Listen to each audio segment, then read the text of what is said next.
नमस्कार, आप देख रहे हैं न्यूज़ वन टुडे। मैं आपके साथ निकिता शर्मा। भारत में अफगानिस्तान के दूतावास ने अपना कामकाज बंद करने के लिए कथित तौर पर एक पत्र भारत सरकार को लिखा है। ये खबर देश के कई बड़े अखबारों ने अपने यहाँ सूत्रों के हवाले से चलाई है।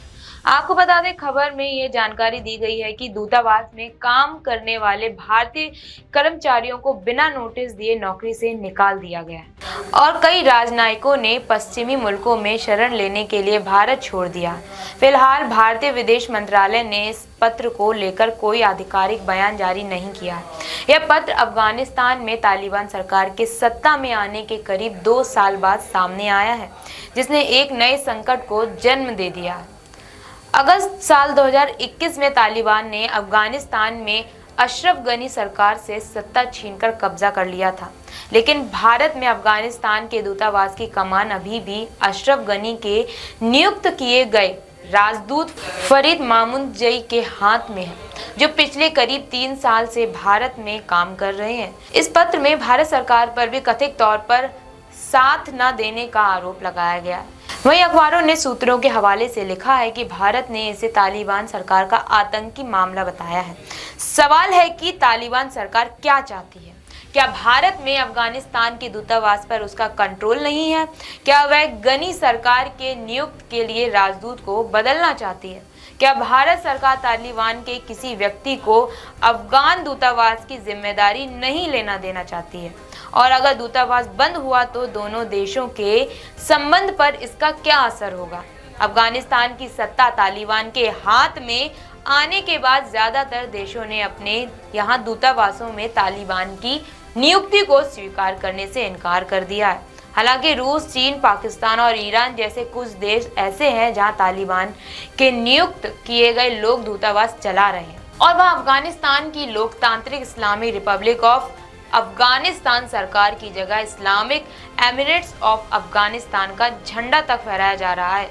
लेकिन भारत उन देशों में शामिल है जहां अब तक साल 2020 में गनी सरकार के नियुक्त किए राजदूत फरीद मामुनजई हैं। हालांकि पिछले कुछ महीनों में से वे देश से बाहर हैं। कुछ महीने पहले भी तालिबान सरकार ने फरीद मामुनजई की जगह दूतावास के ट्रेड काउंसलर कादिर शाह को राजनयिक कामों की जिम्मेदारी देने की कोशिश की थी। तालिबान देश के विदेश मंत्री अमीर खान मुफ्ती ने खुद को एक आदेश पारित कर दिल्ली में अफगानिस्तान दूतावास से जुड़े मामलों को देखने के लिए आदेश जारी किया था, लेकिन दूतावास के कर्मचारियों ने ऐसा नहीं होने दिया और आखिर में कादिर शाह के दूतावास में जाने पर रोक लगा दी गई। न सिर्फ भारत में बल्कि चीन में भी तालिबान ने ऐसा ही किया था।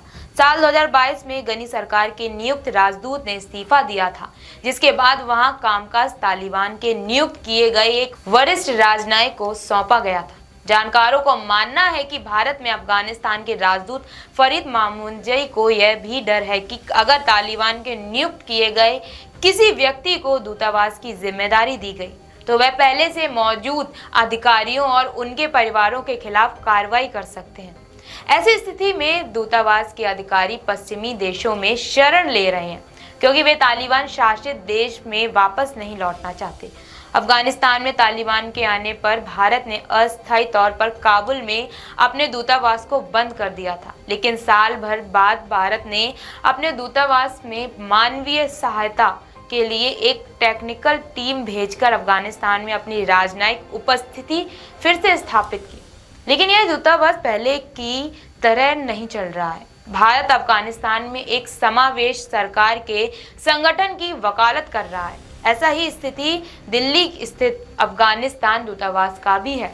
भारत का कहना है कि यह तालिबान सरकार का अंदरूनी मामला है और नियुक्ति को लेकर भारत कुछ नहीं कर सकता। वहीं जामिया मिलिया इस्लामिया यूनिवर्सिटी के MMAJ academy of international studies में प्रोफेसर मोहम्मद सोहराब कहते हैं कि भारत में अफगान राजदूत की वैधता को वहां की सरकार तय करेगी, यह भारत नहीं कर सकता। वे कहते हैं, सवाल है कि तालिबान सरकार को भारत कितनी वैधता देता है।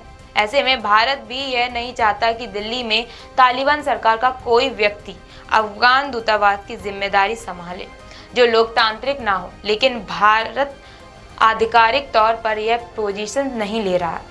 बिना भारत की सहमति के दिल्ली में अपना राजदूत नियुक्त करना तालिबान सरकार के लिए आसान नहीं है। वहीं जवाहरलाल नेहरू यूनिवर्सिटी में सेंटर ऑफ यूरोपियन स्टडीज के प्रोफेसर गुलशन सचदेवा कहते हैं कि जब तक भारत तालिबान को मान्यता नहीं देता तब तक वे अपना राजदूत नियुक्त नहीं कर सकते। वे कहते हैं कि अगर भारत सहमति देता है तो यह भारत की नीति में बदलाव होगा। इसे भारत का तालिबान को मान्यता देना तो नहीं कहेंगे, लेकिन वर्किंग रिलेशनशिप में यह एक नई कड़ी जोड़ने का काम होगा। भारत और अफगानिस्तान के बीच करीब 100 करोड़ अमेरिकी डॉलर का व्यापार होता है, जो भारत के कुल व्यापार का 1% भी नहीं है। तालिबान के सत्ता में आने के बाद यह और कम हो गया है।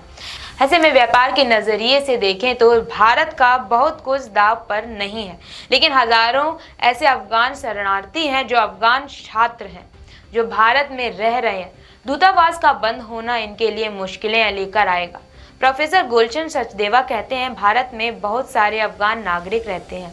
वे अफगान में आते जाते रहते हैं। पासपोर्ट, वीज़ा या दूसरे दस्तावेजों को प्रमाणित करवाने के लिए ये दूतावास जाते हैं। अगर वह बंद होता है तो उन्हें दिक्कतों का काफ़ी ज़्यादा सामना करना पड़ेगा। यही लोग दूतावास की आमदनी का जरिया भी है। मानवीय संकट को बढ़ाने के साथ साथ दूतावास का बंद होना भारत के लिए कई मायनों में मुश्किलें ला सकता है। प्रोफेसर मोहम्मद सोहराब कहते हैं कि चंद महीनों में अफगानिस्तान और चीन एक दूसरे के करीब आए। चीन वहां बड़े पैमाने पर निवेश करने के साथ साथ ईरान जैसे देशों के साथ उसके संबंधों को मजबूत करने के लिए मध्यस्थता भी कर सकता है। वो कहते हैं, तालिबान के साथ चीन की बढ़ती दोस्ती उसे भारत से दूर करने का काम करेगी। इसके साथ ही भारत के जो प्रोजेक्ट अफगानिस्तान में चल रहे हैं वे सुस्त पड़ जाएंगे और दूतावास के जरिए आधिकारिक बातचीत का जरिया भी बंद हो जाएगा, जिसकी सिंबॉलिक वैल्यू होती है। इससे भारत का नुकसान होगा। प्रोफेसर सोहराब कहते हैं कि पहले और अब में तालिबान में बहुत ज़्यादा फर्क आ गया है। पहले का तालिबान मान्यता चाहता था, लेकिन अब का तालिबान मान्यता को लेकर बहुत परेशान नहीं है और धीरे धीरे दुनिया खुद उसकी तरफ बढ़ रही है। इस वीडियो में आज के लिए इतना ही। आपको ये जानकारी कैसी लगी आप मुझे कमेंट करके बताइए। वीडियो को लाइक, कमेंट, शेयर करना ना भूलें। देखते रहिए मेरे साथ न्यूज़ 1 टुडे।